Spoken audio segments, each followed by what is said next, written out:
for episode 4. Can you believe it? Episode 4 of The Screen Devotees. I'm Laura. I'm Beth. And I'm Greg. All right, welcome back, folks. So we took a little bit of a break. We haven't recorded in a couple of weeks because, well, life has been lifing. Okay, I know that that's something that the kids say, so I'm really not sure what that means. But life has been lifing. My dog got sick again. He's better, by the way. Greg was busy doing Greg sort of things and helping people with their taxes. And Beth was touring this great land of ours in her luxury van known as Burt Vancaster. That's right. And she's back. We are so happy because let's be honest, Greg and I really can't function without you, Beth. We can't do this podcast without you. We thought about doing it. We talked about doing it, and we're just like, no, we can't be one devotee down. It's got to be 3 or nothing. Yeah, so we took a little bit of a break, but we're anxious to hear how your trip was, and specifically, you went to a motion picture museum of sorts in your travels. Let's talk about that. So I'm going to talk about a couple of other sites where movies were filmed where I went also, and then I'll get to that amazing museum. Our first stop was Death Valley. I don't know if anyone here has seen the movie Zabriskie Point, but Zabriskie Point is a geological feature in Death Valley that is absolutely stunning with these like hills that look like velvet, and it's just amazing. Michael Antonioni shot the film, I believe, in like 1967 or 68 on location, very hot. It was just a drug-fueled, bonkers movie, and so I recommend that anyone try to dig it up and watch it. Probably get it on Turner Classic Movies. So I always go to Zabriskie Point when I'm in Death Valley. This was only the second time I've been in Death Valley. And then from there we went to the Valley of Fire in Nevada, where, again, just beautiful geological formations of big red stone. And that's where John told me that he found out that parts of Total Recall were filmed there, as well as one of the Star Trek movies, because it does look like another planet there. Then, on our way home, we stopped in Lone Pine, California. I highly recommend, if anyone can get out there, to get out there. First of all, it's a beautiful part of the country. It's on the eastern Sierras. And we went to the Museum of Western Film History. It's a museum that was created by the grandchildren of Roy Rogers and Dale Evans. And it is such a wonderfully curated museum. The way that it's arranged is just so logical and so pleasing to the eye, too. Lone Pine, that area, is the home of so many Western serials, from Clayton Moore as the Lone Ranger, all the way up to Django Unchained. That's where Quentin Tarantino filmed Dr. Schultz's wagon with the wiggly tooth, which was there, but I didn't wiggle the tooth. And so it's awesome. Just beautifully set up. And then we watched a 15-minute movie about the history of the place.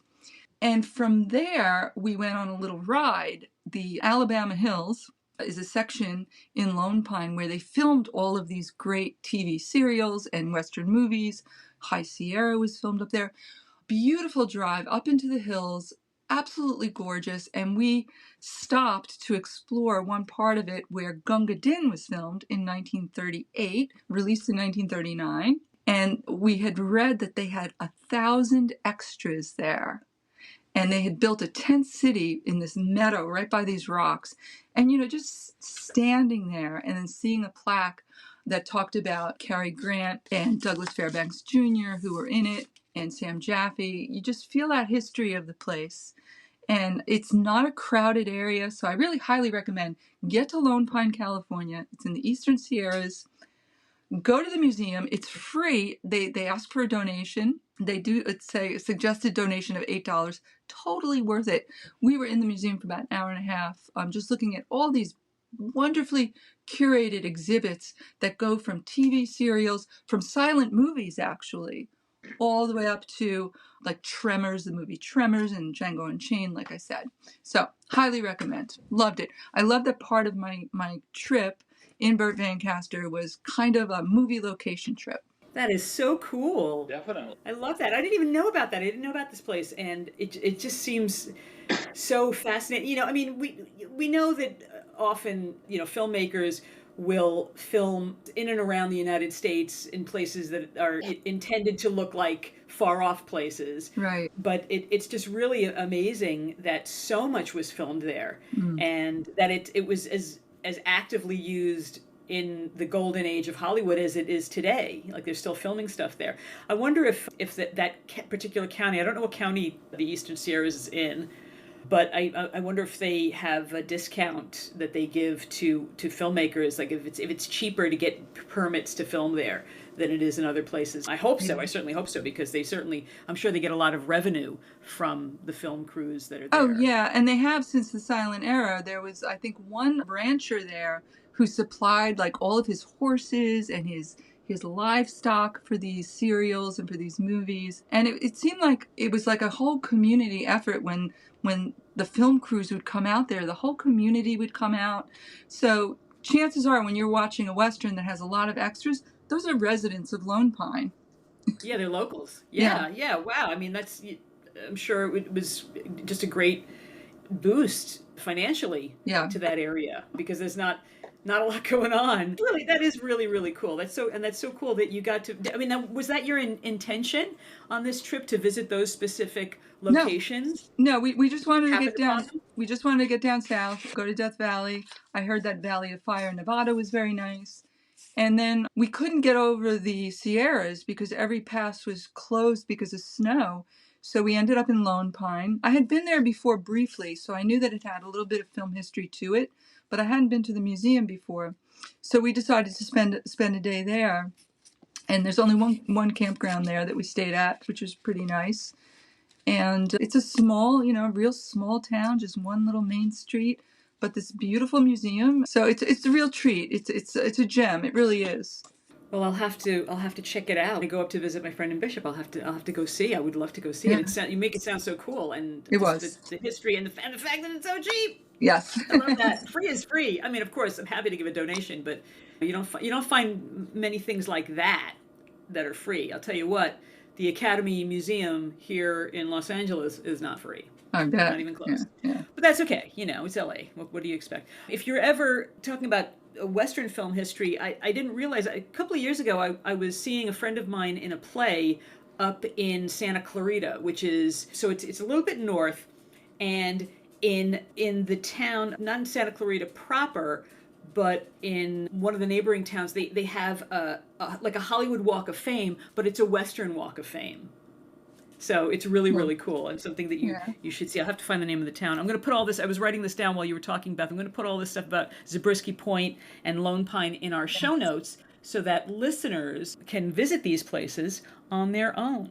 Excellent. The town is called Newhall, where that Western Walk of Fame is. I knew it would come to me eventually. When you get to be our age, there's a slight delay. It's like a satellite delay. That's so cool. Well, thanks for telling us about that, and we're glad you're back. I'm back with all these memories. Yes. Super cool. Okay. Well, let's get started by talking about what we've been watching lately. And I know that all three of us have recently finished the Netflix series Ripley, and we all have feelings about it. Yes. So let's get right into it. So Ripley is a limited series on Netflix starring Andrew Scott, who's playing the part of Tom Ripley. And Tom Ripley, as we know, it was a character from Patricia Highsmith's 1955 series of novels, actually. I thought it was one novel, but I've come to learn it was a series, a Tom Ripley series. And, of course, I guess the most well-known portrayal of him was in the film The Talented Mr. Ripley from the late 1990s. Yes. But there was an article in the New York Times recently about how there have actually been a number of iterations of Tom Ripley. I've seen them, going as far back as the early 1960s. Yes, so we'll have to talk about, not that I'm just kind of prefacing our discussion by saying we don't intend to make comparisons to say one's better or worse. No. But because you can't help, when there are so many interpretations of a character, you can't help but compare. So how does this series stand up against the other Ripleys we've come to know? Who wants to start us off? I thought it was brilliant. I thought this iteration was to me, well, very different from the movie, and I just want to say that I thought the 1999 movie was a perfect movie. I totally loved it, enjoyed it, thought it was very well done. This is taking it in a different path, this Ripley. I'm trying to think of Marge and Dickie. Yes. Are rich people that are pretty dull in this series. So dull. Whereas dull. Right, in the movie they were glamorous and bubbly and effervescent, and you wanted to hang out with them. They had charisma. They had charisma, but these rich people were just boring, and I loved that take on it. I really did. What do you guys think? I just thought they were like ugly Americans. And yes. They were not. Tell us what you really think. They were kind of not like the people that you would really want to hang around with. He was very unattractive. He was not the kind of person I was envisioning him being. I thought he would be more attractive, and somebody that would draw people towards him. But he seemed to be very isolated there. There, it was just him and his girlfriend. And so many stairs. I know. I was going to say, I was thinking of you, Greg. I was thinking of you, and I'm like, are you sure we want to go to Italy, Greg? There's so many freaking stairs. I could do all those stairs every day. And it's like everywhere you go, there's these stairs. Like, no, thank you. But yeah, I caught on that real quick. I have to agree with both of you, but that aspect of the show at first, it bothered me. Yeah. I mean, I understand it. I do agree that it fits in with the styling of the entire series. I get that's what they were trying to do. However, it did bother me because remember that, the way I see Thomas Ripley is that he's a person who wants to live another life. He doesn't like his own life. So he follows through on this whole scheme when the opportunity presents itself. He follows through on Dickie's father giving him the opportunity to go abroad because he wants to live a life like a rich person. He wants to have that glamour. And why does he want to be like these boring ass people? He doesn't. That's the thing. He doesn't want to be like them. He just wants the money. Tom Ripley loves beautiful things. He loves art. He just wants to live a life of ease, which is why I felt so bad for him because of so much effort to get rid of these bodies. He just wanted to have a carefree existence with nice things. Exactly. Wow. That is the most sympathetic take on Tom Ripley. And you know what? Kudos to you, Beth. I mean, I sure as hell didn't feel sorry for him. I thought he was a narcissistic jerk. Well, he's a narcissist, yes. He's a narcissist, and he was a bit of a sociopath who really just, had to get rid of whomever was in his way. What did you think of his relationship with Marge? I thought that was great, like towards the end. The back and forth between him and Marge, I thought was great. Well, to comment on that, I have to talk about my take on Dakota Fanning's performance as Marge and how different it was. I would say, honestly, I mean, I loved the chemistry, again, comparing but not comparing, but the chemistry that Matt Damon and Jude Law had in the movie because they were both so charismatic. See, I loved Matt Damon's Ripley because Matt Damon was just, I mean, he's just cute to start with. I mean, Andrew Scott, they deliberately made him look, even though Andrew Scott is a good-looking guy, he's way too old for the role, too, yeah. He's way too old for the role. And they also made him very unattractive. They gave him, he mastered that look with the dead eyes. I don't know how he did that as an actor, but that is something you can't fake. But the dead eyes with nothing behind them was so spot on. Whereas Matt Damon I think was very charming and boyish, and he seemed very naive, but I thought that really worked for his interpretation of Ripley, because that's how Ripley was able to swindle people, by presenting himself as like, oh gee, I don't know anything about this kind of stuff, like that was how he was able to be successful throughout the whole series, the Netflix series. Everybody was suspicious of Ripley from the gate, from out the door. Yeah. Everybody who met him thought he was creepy and weird, because he was creepy and weird. Yeah. And that's the people, and see, that I didn't, my point is that I didn't buy him as a successful swindler, because in order to be a successful swindler, speaking as someone who has known many of them, you have to have a certain level of charm. You have to be able to get people to trust you.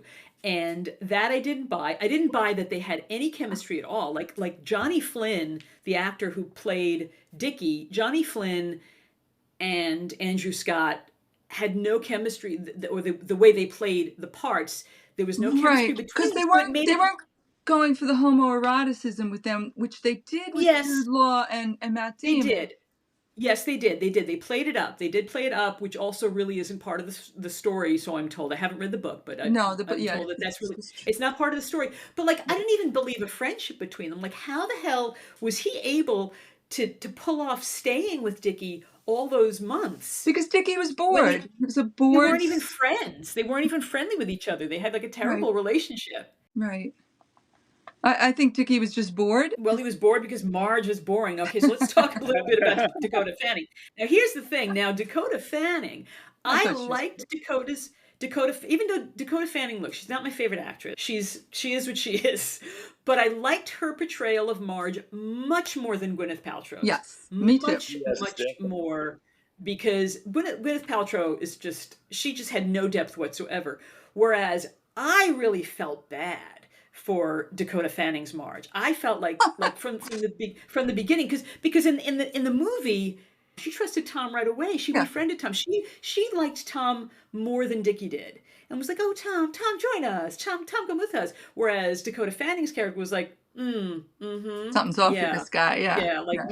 He's not coming to Cortina, is he? Like, she just did not trust him. She smelled a rat from the get-go, and I felt she had so much more subtext. She had so much simmering underneath that I really, like, my heart really broke for her until she arrived in Venice. And then when she was acting like such a jerk at Tom's place, then I was like, oh yeah, you know what? Push her in the boat. Push her in the canal. I don't really like her anymore. Right. She was enjoying the disappearance of Dickie because it gave her some kind of fame in a way, like she was posting photographers.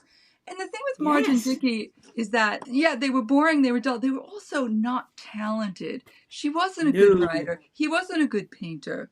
And I loved that aspect of it was there. And it was much more faithful to Highsmith's book, which I have read. I've read 3 of them. They call it the Ripley. But her books are great. And this was that, and I think that's why it appealed to me so much, because it was very similar to the book. A few things were changed, but mostly more so than the movie, the 99 movie. Well, this definitely made me want to read the books. But Greg, what did you think of the specific performances? Yeah, I kind of basically agree with you guys. My only thought was too, I didn't understand Eddie. Was that part of the book? Who? Eddie, Freddie? Or Freddie. Oh, Freddie. Sorry, Freddie. Yeah, Freddie's part of the book. Yeah, Freddie was played by Philip Seymour Hoffman in the movie. Yeah. And it was played by Elliot Sumner in this series. I have lots to say about... You know about Elliot Sumner, right? Sting's Yes. And we're going to add a segment to this podcast called "Who's a Cute Little Nepo Baby?" Right. And this week's cute little Nepo baby is Elliot Sumner, whose dad is Sting. Mom's but I thought that Elliot Sumner was great. I was like, when do they come back on screen? Because that performance was real. And here's the thing. I know. Philip Seymour Hoffman, like, nobody can top his performance. But I'm glad that they didn't get an actor who was recreating that either. Yes, absolutely. Yeah. Well, none of the actors were recreating the roles from the movie. They were as far as you could get. But yeah, I mean, you can't top Tommy as the peeping Tommy. I mean, like, he was so great. But Elliot Sumner said in an interview that they didn't even expect to get the role because the character is not even supposed to be English. The character is supposed to be an American, right. A loud American, but just something about the way they played the role was just so riveting because it was like that Freddie, Elliot Sumner's Freddie, was like as suspect as Marge was, but saying all the things that Marge didn't have the courage to say. Good. Tell the truth, Tom. We know the truth about you. When he was at the door, the character was at the door saying, "Can I come in?" Like you were going to let him in no matter what. You were going to let this character in because you knew that the jig was up, and I knew he was going to die. I just was sad that he died so soon because he was such an interesting character, such an interesting portrayal. But they did get to play an awful lot of scenes as a dead character. We have this joke how in acting class, one of the hardest things to teach acting students is how to play dead. And this actor had to play dead for like almost an entire episode. That's right. That's right. Thunk, thunk, thunk. So there you have it. There you have it. Well, let's talk a little bit about the way the story was told that I thought was very fascinating. Like just the choice to do it in black and white. What did you think about that? Brilliant. Yeah, it was good. I kind of missed the beauty of Italy, though. Me too. But Zalian, the director, didn't want to show that. He wanted to make this noirish, dark, but it was still beautiful. It was so crisp and gorgeous. It was, and the funny thing about, well, the funny, I guess, the technique of how the art was like a Greek chorus, like in ancient Greek theater where the Greek chorus is commenting on the action. Every time something, like you could see the wheels turning in Tom's mind, it would cut to a shot of a marble statue going like oh my God, look at that. Or with a pigeon on its head. With a pigeon on its head. Like I just thought that was using the art as a character and using another series that had a great animal performance. Lucio. Let's hear it. Lucio. Let's hear it for the Maine Coon cat, gorgeous Maine Coon. I swear it was a Maine Coon because he was so beautiful. But that gorgeous cat gave a wonderful performance, and then of course the cameo by the goat, who was great. The goat finding the boat. Spoiler alert. But what I meant about telling the story was the amount of time, and here, if anybody hasn't seen the series, here comes a big fat spoiler. During the two parts of the series where he was trying to get rid of the bodies, when he was trying to get rid of first of Dickie's body, such a pain in the ass. Yeah, how the boat almost killed him a couple of times, and weighing down the boat, like all these scenes that were shot with no dialogue, like going on for 15, 20 minutes. And then with the next episode where he's trying to get rid of Freddie's body and driving back and forth the Appian Way, these cab drivers, he's keeping the cabbies busy. And again, no dialogue, just a lot of the same shot over and over going through the roundabout. And did you feel like that the director's technique of that way of storytelling, did it slow down the story? Did you feel it added to the story or away from it? It added it to, for me, it added to it. I don't need dialogue in every single scene. I thought it was very thoughtful, the way it was shot. Well, I agree, especially the death scene with Dickie. I mean, here he almost lost his own life. Yeah. Trying to get him weighted down. It was just a miracle he survived himself. What a scene it was. I love that scene. Which goes to show you that Tom Ripley's not really a killer. He's a con man. Mm-hmm. And so he was so inept with both of these deaths. He's just a nice sociopath. Yeah, definitely. He had no choice, and they really jammed up his whole trip. You guys should be defense attorneys. I'm telling you. You really should. this poor guy, his trip was ruined, and he had to do all, spend days of his vacation trying to find these bodies. Like I was like, I don't know. Well, I wasn't really sad. I was really sad. Not that I'm the murderous type. I prefer to have karma sort people out, but when he killed Dickie, I wasn't really that sad because I'm like, well, good, I don't have to listen to Dickie mumble his lines anymore. Yes. See his mopey personality. But I thought it was just so funny how he didn't just have the boat almost decapitate him once, but it was like 2 or 3 times, and then the boat almost gutted him with the propeller. It just was like on, and I disagree, though. I don't think he was inept at all. He successfully, I mean, he was able to get the police off his tail. He successfully got rid of those bodies. He's good. Given the fact that he didn't plan it. Well, yeah, I mean, he left the passport. He had to go back. I mean, all that blood. Then he was lucky. He was just lucky with that. He wasn't a good murderer. Well, what crossed my mind while I was watching all of that, what crossed my mind was how different life was back then. So this is set in 1961. The novel is set in 55, but this is set in 1961. The three of us are old enough to remember life before technology, and how different the story would have been if it had taken place today, because there was no technology back then. There was no DNA testing. You could get fingerprints, but you couldn't test the DNA of the blood. There was no like tracking his cell phone. No, notice, because at one point, without even realizing it, I thought to myself, "Oh, too bad he doesn't have a cell phone where he could call an Uber, or too bad he can't text Marge and say Dickie's." Like he was able to pull it off because there was no technology. He was able to write these letters and pretend that he was Dickie. He was able to kind of hide his look. Like the police can find you in a matter of seconds now, whereas back then they had to send an investigator on foot to go to every single pensione in the village, and they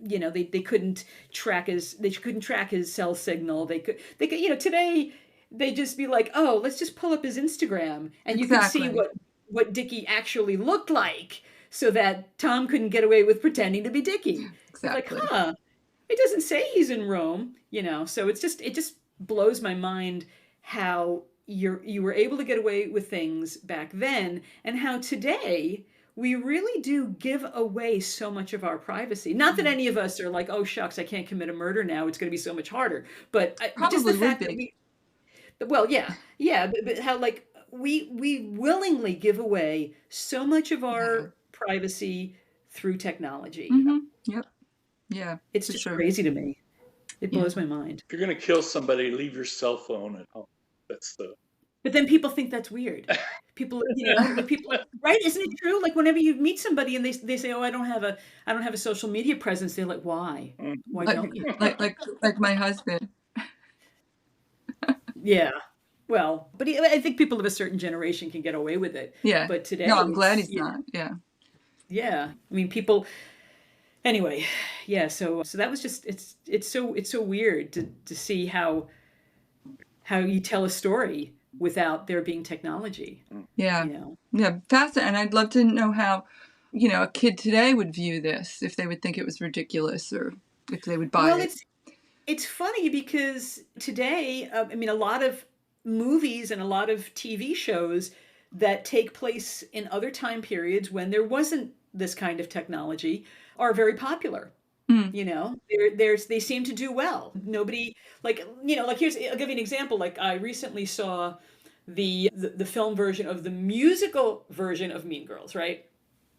And if you haven't seen the musical version of Mean Girls, there's a whole segment where the high school kids that are in the story are sharing TikTok videos about Regina George. And it's like, then you see a whole montage of TikToks. And it's like, well, that's not interesting to me, but it's relatable to kids.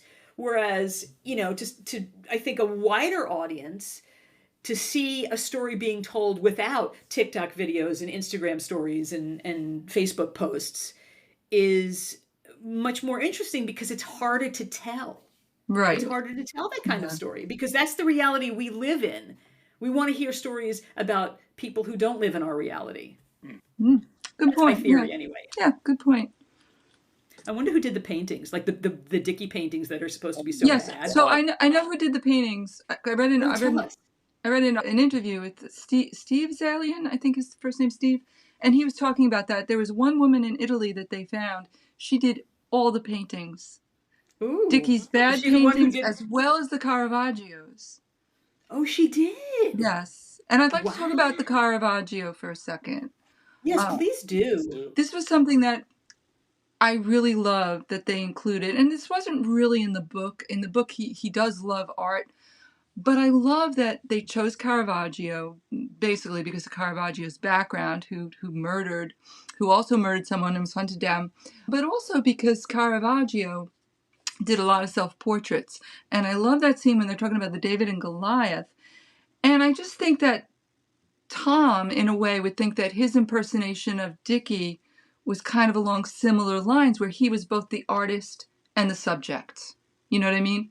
Just like Caravaggio was the artist and the subject of his paintings. And so I thought that was like a really brilliant touch on the screenwriter's part. Yes, I agree. Yeah, I loved that. And I loved how he became like, well, it's funny how he became a better student of art than Dickie was, a better painter than Dickie was. That was the irony, is that he was talented. He was Tom's more the talented man. Tom is the man.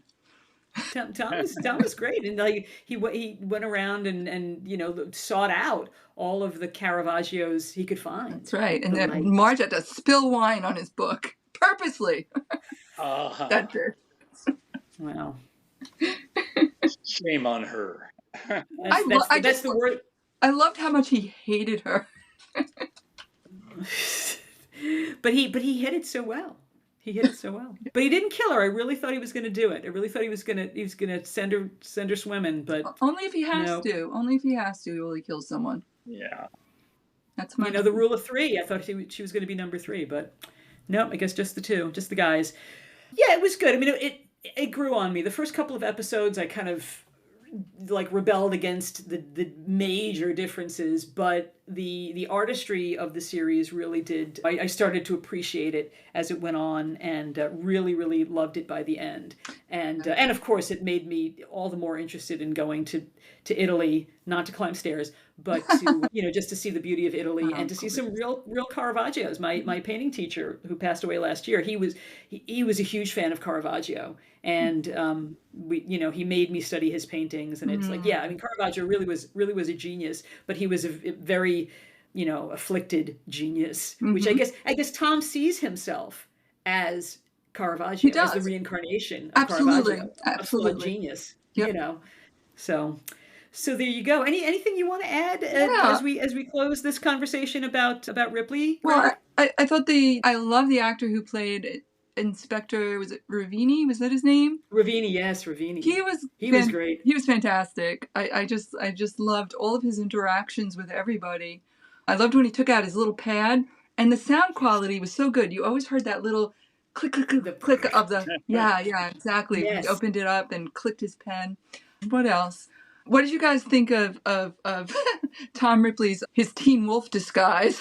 That I thought was ridiculous. I was laughing. It was pretty ridiculous, and of course I had to laugh when I saw him pull out a bottle of Stein's Spirit Gum, which was in every student's theatrical makeup kit. So the Stein's is actually on Long Island. I actually drove to Freeport to pick up some Stein's Spirit Gum back when I was a drama teacher. So I just couldn't. It was so funny to see that close up of that old bottle. I thought it was ridiculous, but it took me a minute to get it. That I don't know how he pulled off the disguise in person, but when you're watching the series on screen, remember how like right before he was playing with the lamp in his room? Yeah, he got new light bulbs. He got dimmer bulbs. He got dimmer bulbs, and he like had to, was playing with the distance from where he sat to the lamp. He had the lamp set up in such a way that it made him, with the fake prosthetics on, look like a figure in a painting. Like I was squinting and looking at him, and I'm like, he looks like like the wig is terrible and whatever, but he looks like a figure in a painting that Caravaggio might have painted. Sure. Like Caravaggio, and just with his just half of his face lit, and I'm like, aha, so smart, you Tom Ripley. Good, that's a good catch. Well, that's how I saw it anyway. I don't know. So, Greg, you were gonna say? No, I was just gonna say I found it really an enjoyable trek they took us on, and I really appreciated the cinematography and the beautiful, yeah. It just was a wonderful trip, and I was so sad to end it. I just I don't know. Well, there'll be more. I think there'll be more. I think they're gonna, because there are 6 books, and okay, great. I hope they take it further. I do too. I really hope they do. I hope they keep Andrew Scott. Yeah, they'll probably do Ripley's Game, which, this is another thing I love. Malkovich's little cameo there. So Malkovich, that was perfect. He was great. He plays Reeves, this fake art dealer who Tom Ripley partners up with in the 3rd book. Oh. And there was a movie made called Ripley's Game, which is the 3rd book, where John Malkovich played Ripley. Oh, okay. Oh, I see what they did there. Oh, how interesting. Really like that. Interesting. I'm going to have to watch that. That is so cool. Well, yeah, you know that after a while he's going to have some sort of partner. So, yeah, I loved that, the whole conversation that they had at the party. I'm an art dealer. He's like, you're an art dealer. You're an art dealer too. I thought so. Like they can always tell who's who. Yeah, that was great. I mean, kind of makes you wish you knew a Reeves or a Tom Ripley. A guy could take care of something for you. I guess you'd have to live in Italy. But I tell you what though, Greg, not looking forward to that bus ride. That bus ride from the Naples train station. Oh my God! Oh boy, we're gonna have to load up. We're gonna have to load up on the Dramamine for that one. But yeah, we'll stick to the trains. Ay, Madonna mia, as we say. Tom did get used to it. He got used to it. Well, you can never read on the bus. Forget about it. But yeah, he did get used to it. Oh yeah, and of course I did have to laugh. Last thing I'll say about the series, I did have to laugh. I really hope that if they continue the series, they get the licensing for some other songs, because how many times can you play that song, the one that was in Goodfellas? Right. It's like I can't remember what I ate for breakfast this morning, but I do remember, because I've seen Goodfellas so many times, that one scene where they introduced the crew, and there was Nicky No-Nos, what's that guy? And they're playing that same song that he plays over and over. That song and Quando, the only 2 songs in this whole series. They've got to get some more Italian songs. There's so many good Italian songs. That's a good point, though. They played those songs, and those are from records. There was no soundtrack, though. There was no music telling you how to feel about things, which I thought was a really nice touch not to have. Because I hate when shows have that music. The music will start swelling to make you feel something. Like, let me just feel something without the music by just seeing the actors. Exactly. I agree with you. I think the soundtrack was the sound editing, which I think, if this gets nominated for Emmys or Golden Globes, which it absolutely must. Yeah. It absolutely will. I really hope that the sound editing wins or gets nominated at the very least, because there was so much, I can't speak for you guys, but when I watch anything, I have to have the subtitles on. And you read the screen. and so but the downside of that is that every bit of Foley effect, every sound effect is in captions on the screen. Yeah. So while you're watching it, I'm watching it, it'll be like, frenzied birds chirping, or, feathers ruffling, record scratches, cat growling, but there was so much of that. I'm like, that's what the soundtrack is. The soundtrack is the sound, the ambient sounds. Right, exactly. The ambient sounds, I don't know if you know this, but all that stuff, like 90% of that is added after the fact, after it's shot. Like they do have mics on set, they do get room sound, but it's all Foley, and the Foley artists are geniuses, because like that scene where every time, and I loved how the inspector, every time he had to find the page, he had to ruffle through. He didn't just open it and start. He had to ruffle it, and that sound, that's Foley. That's somebody in a Foley studio recording that, and it was just so brilliant. It's like the sound of a rack. Yeah. Shout out to Foley artists and sound people. They are amazing. Plus the cinematography, who made it look beautiful, even in black and white. Shout out to the director. Shout out to the great screenplay, the teleplay rather, and shout out to some of the actors. Oh, Mr. Greenleaf. I just wanted to mention this too.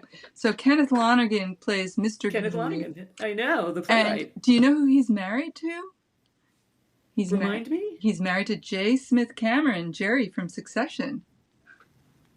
Really? Yes. That I didn't know. Yeah, so that was pretty cool. And I like the way they portrayed him too. He wasn't like, you could tell he was a self-made man. He wasn't like old money like the one in the movie was.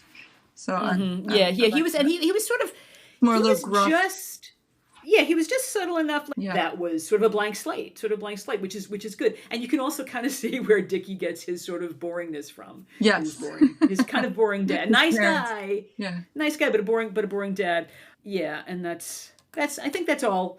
I think we've pretty much covered Ripley. If you haven't seen it, see it.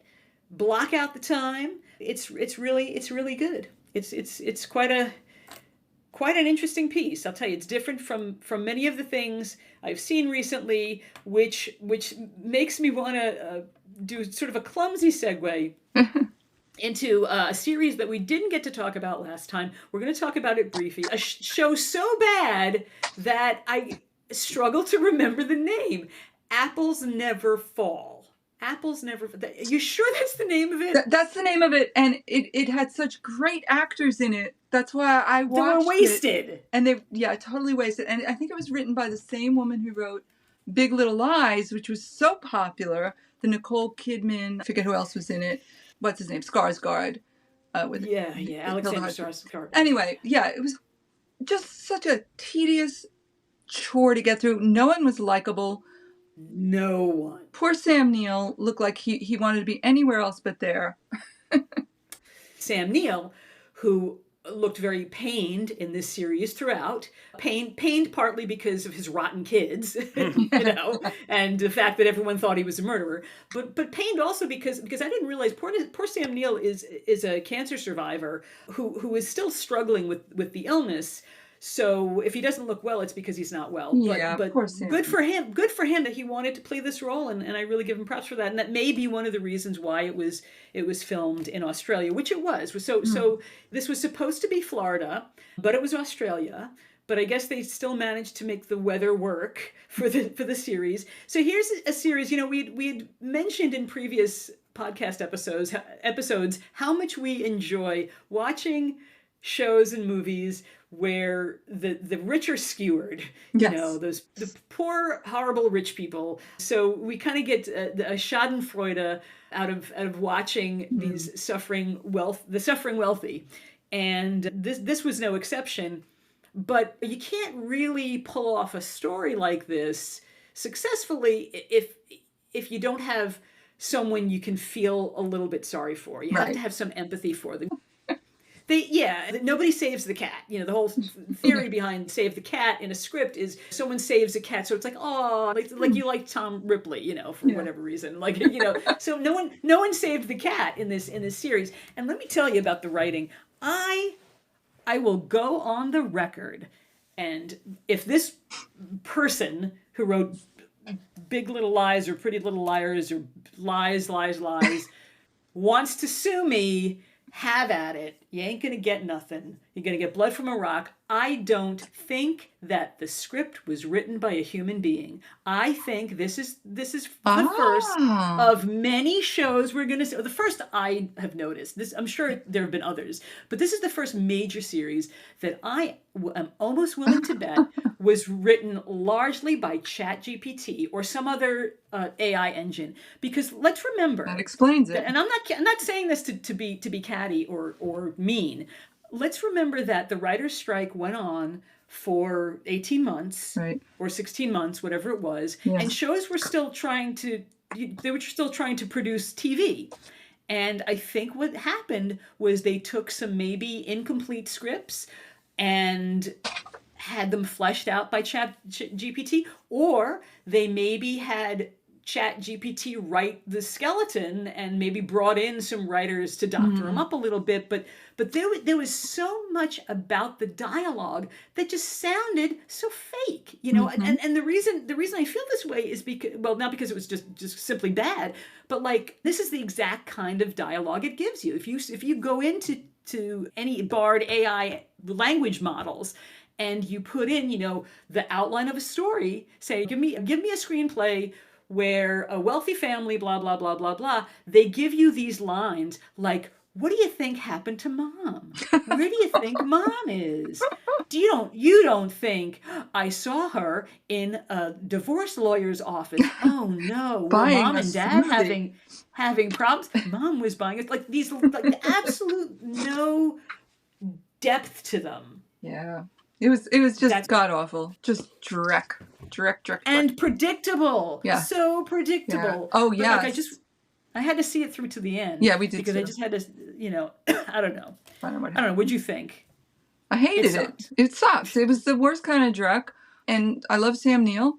I like Alison Brie, but they were worthy of something so much better than the script they were handed. And I hope. And Annette Bening wasn't in a lot of it. And here's the other thing that puzzles me about this series. This series got so much promotion. There was so much marketing. Like you could be watching Amazon Prime and you'd see a trailer for this show. You could be watching Apple TV. Like it was on everything. It was on all of the major streaming services. And it's like I've really never seen that. Like I've never seen on Facebook, a show. Everywhere. It's like they were really, really pushing it. Yeah. Because they knew how bad it was. Alison Brie was okay. Anyway, yeah, I think maybe they're just trying to recoup the production costs because wow, I just really disappointed. It was not the thing they played it up to be. Right. That they promised. You know, it's like when you watch a trailer and the best parts of the show are in the trailer. Like, the banged up bicycle. That's as good as it's going to get, friends. That's if you watch the show, the banged up bicycle. But Alison Brie, I did like, and I liked how her agent negotiated special billing. Yeah, you know, it was like they show the cast names on the screen, and Alison Brie. Yeah. Like, good for you, honey. Yeah. It took me a minute to remember she was Trudy Campbell in Mad Men. That's it, Trudy Campbell. She was Pete Campbell's wife. Yes, on Mad Men. And she was great. She was an interesting character here. She was, I don't know, weird casting, but at least she gave you something to watch. Like at least her character was damaged enough. Her apple fell far enough that she was an interesting person. All right. Anyway, okay. I think it's about time we wrap this show up. So we're going to wrap it up the way we normally do, which is by giving our recommendations for the week. So these are shows that not all three of us have seen, but stuff we may be watching on the side and that we recommend or that we don't recommend. So let her rip, friends. What you watching? All right. Well, maybe some of you have seen this. I just saw it last night because, of course, when I was on my trip, I wasn't watching anything. But so last night we saw Scoop, which is the story of the BBC getting scoop on Prince Andrew's interview after Epstein was arrested and then killed himself, I guess, in prison.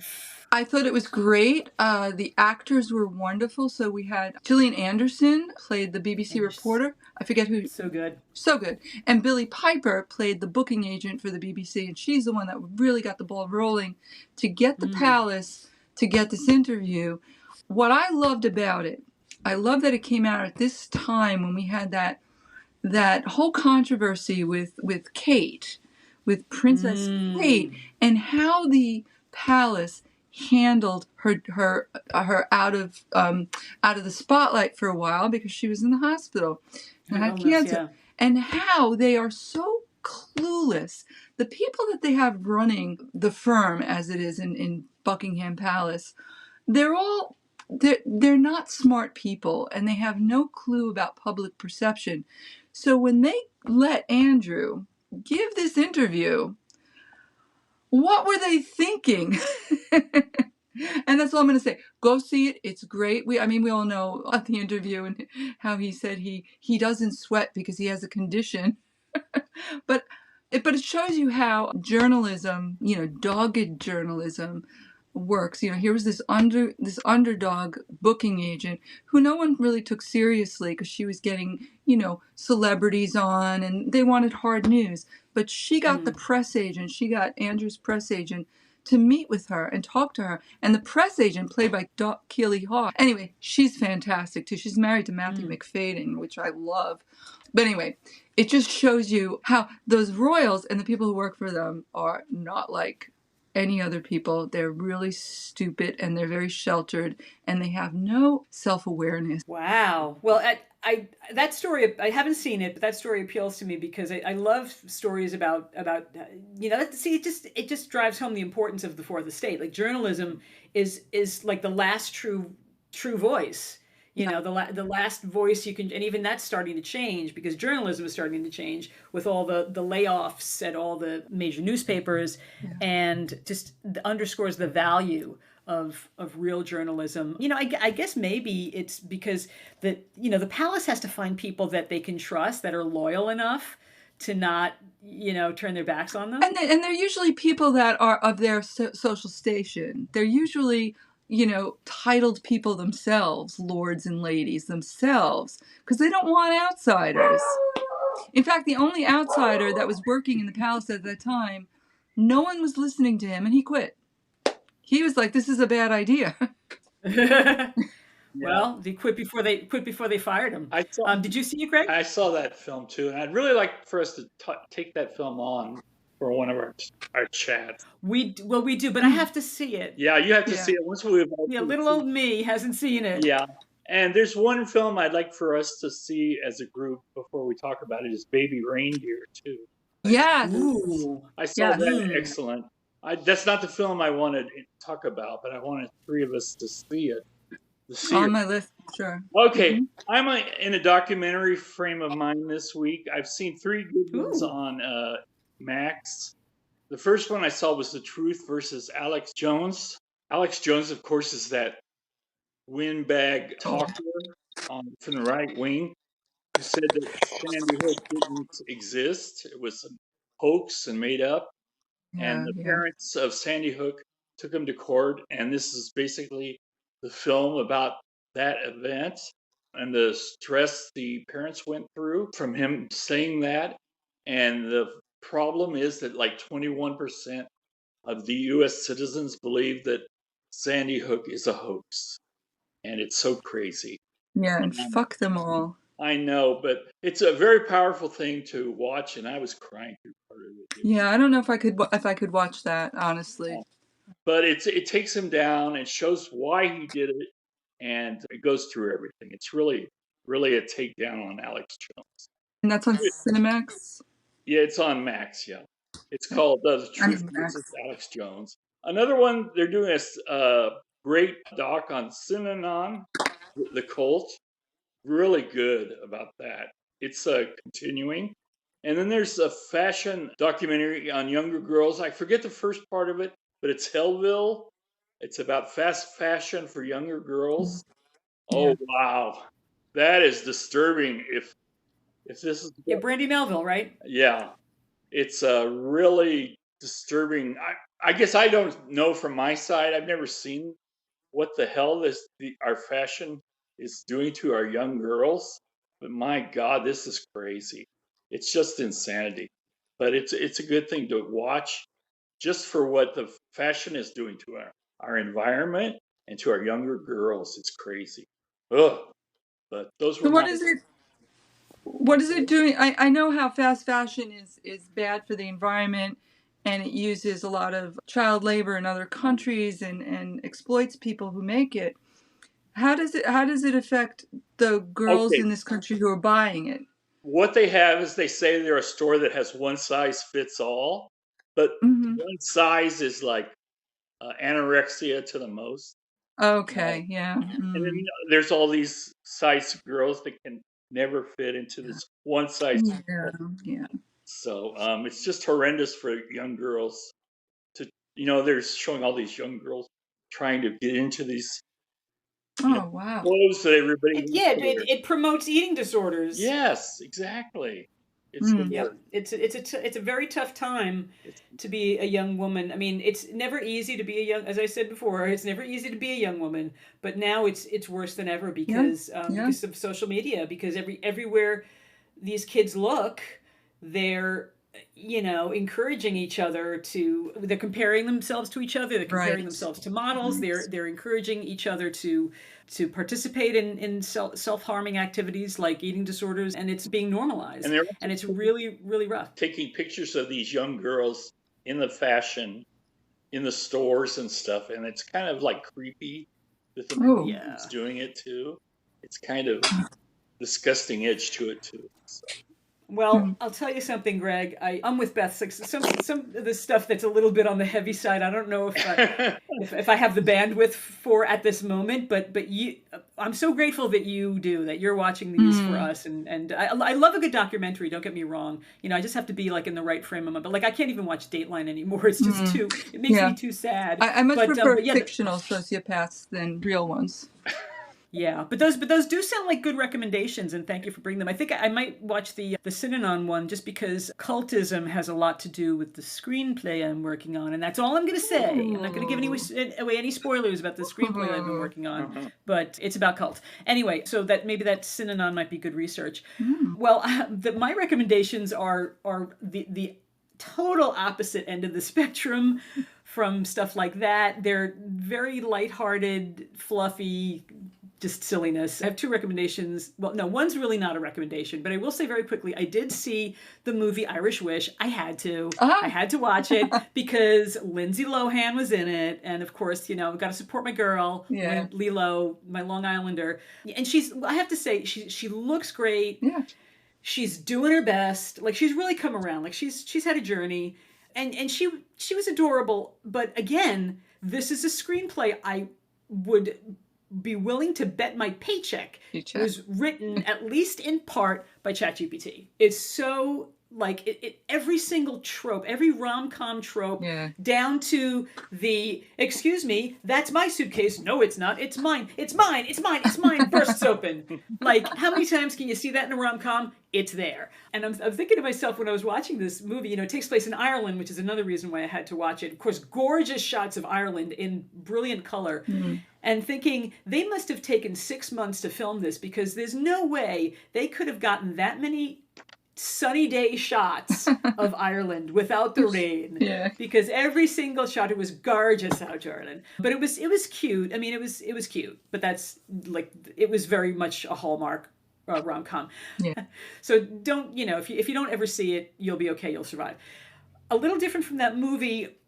Again, light-hearted fare, but a cute series. I've been watching Girls 5 Eva, and the reason I started watching it didn't appeal to me, but my friend Andrew had recommended it. He said he was watching it and he was enjoying it, and I'm like, well, Sarah Bareilles, she's a talented songwriter. I don't know, maybe she's got some good songs in here. And it's about a 90s girl group that reforms, and only now they're like moms. And it is very funny. It is very funny. And of course, it's one of those comedy series where the episodes are only like 20, 25 minutes long. So it's not a big time commitment. It's on Netflix. I didn't realize it had originally come out in 2021. But yeah, Sarah Bareilles is in it. She's very relatable. She's a mom. She's having a midlife crisis. Paula Pell is in it. Paula Pell was one of the writers, a former writer for SNL. Tina Fey is one of the executive producers. Tina Fey appears in an episode as Dolly Parton, by the way, which is pretty funny. So she's really good. Oh, and Busy Phillips. She used to come into the yoga studio all the time. Lovely. Busy, if you ever listen to this podcast, which you probably never will, but Busy, you were always lovely to us at the yoga studio. Great person, really nice. And I love how she's kind of in her like hot mom phase of acting roles. She was Regina George's mom in the Mean Girls musical, and now she's a mom who's part of Girls 5 Eva. Anyway, it's cute. If you need fluff, if you need something to put on like while you're cooking dinner or something, it's good for that. Or if you need a couple of laughs after you watch something really heavy, it's a good series for that. And that's it. That's all my recommendations. All right. So yeah. Well, thank you, friends. Welcome back again to Beth. We're so glad you're back. We missed you. Glad to be here. And thanks. Yes, and thanks for your time and your strong opinions.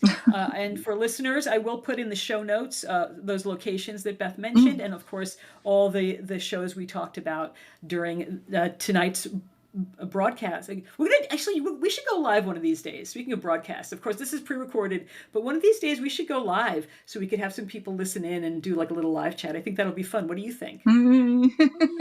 Beth is making a face like like a glass just fell off a shelf. Okay, well, maybe we'll talk about that offline. But in any case, thank you again, and let's not forget to wish our listeners happy viewing. Happy viewing. Happy viewing.